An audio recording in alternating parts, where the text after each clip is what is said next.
Hi, my name is Shawn Mackay, and I'm working toward an endorsement in educational leadership. I have a bachelor's degree in physical education. When I started out in Northern Illinois, there was a lot of consolidation of smaller districts going on, and so if you weren't well set in your position, you usually got the infamous pink slip. So I moved to Kansas and started working on my master's degree in special education. My special education career started out as a behavior disorders teacher. I provided content instruction to students with behavioral needs. I also worked with general education teachers to meet the needs of students in their classes. When the district went to a more inclusive approach, I taught high school algebra and geometry in a collaborative setting.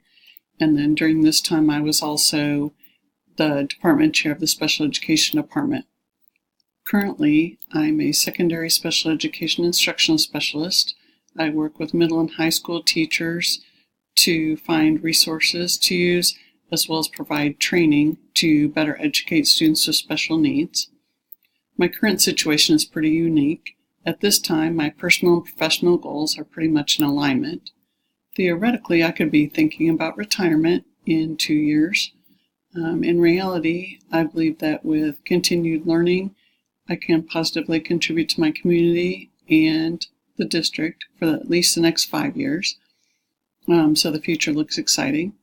As far as beyond 5 years, we'll see what comes about professionally.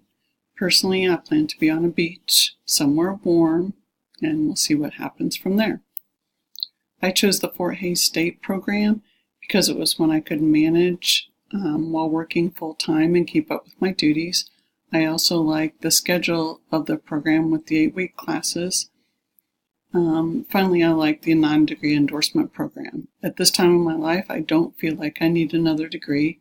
I just want to gain the skills I need to be an effective administrator.